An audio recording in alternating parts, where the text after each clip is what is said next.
एक इंस्टांसेस जो मुझे अभी याद आ रहा है, एक फैमिली में मदर और उसके बच्चे लोग कहीं गायब हो गए थे अचानक। तो हाई कोर्ट से हेवियस कॉर्पस पिटीशन के बाद केस आया था सीबीआई में।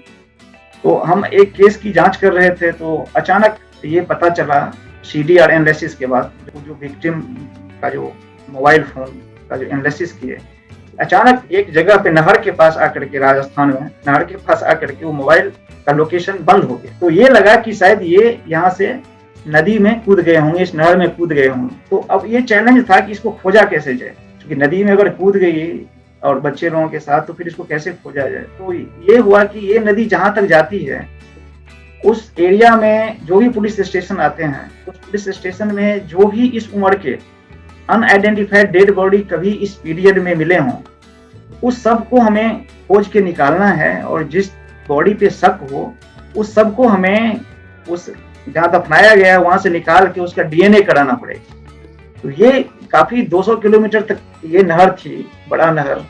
तो ये काफी चैलेंजिंग मुझे लाइफ में लगा था। और मैं सारे पुलिस स्टेशन में, मैं और मेरा टीम गया और उसमें सारे डेड बॉडीज का रिकॉर्ड निकलवाया।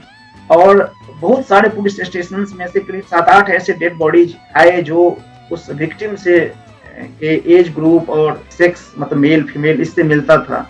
और उस हिसाब से हम लोग फॉरेंसिक टीम और डॉक्टर्स की टीम के साथ वो जहां पर भी उस डेड बॉडी को दफनाया गया था, वहां से उसको एक्सह्यूम कराया गया।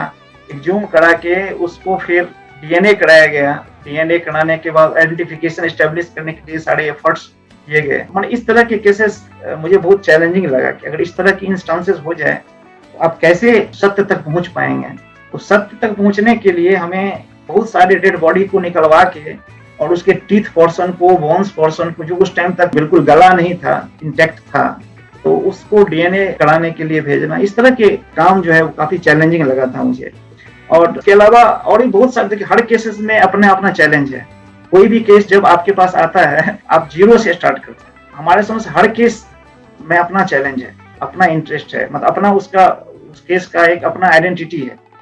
जब केस सोल्व हो जाता है तो एक बहुत इमेंस सेटिस्फेक्शन मिलता है, खासकर ब्लाइंड केस जो होते हैं जिसमें एक्यूज्ड का कुछ इन्फॉर्मेशन नहीं रहता है, वैसे केसेस को जब आप सोल्व करते हैं तो हर एक केस अपने आप में चैलेंज है। मैंने जितने केस सीबीआई में मैंने किया हूँ, उसमें किसी में ये नहीं लगता है कि कम चैलेंज है। जैसे एक केस आ गया था एंटी सिख राइट केस, 84 में के राइट का केस, और 2006 में आया सीबीआई के पास, 5-6 में। तो अब उतने पुराने 20-25 साल 30 साल के बाद आप एविडेंस खोज रहे हैं, तो उस एविडेंस में आप उस बंदे को खोज रहे हैं, विक्टिम को खोज रहे हैं, फिर उसका बयान लिख रहे हैं, उसका स्टेटमेंट रिकॉर्ड कर रहे हैं।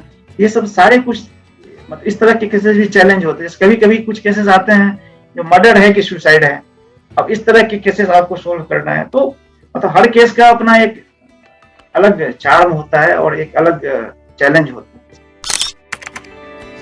है।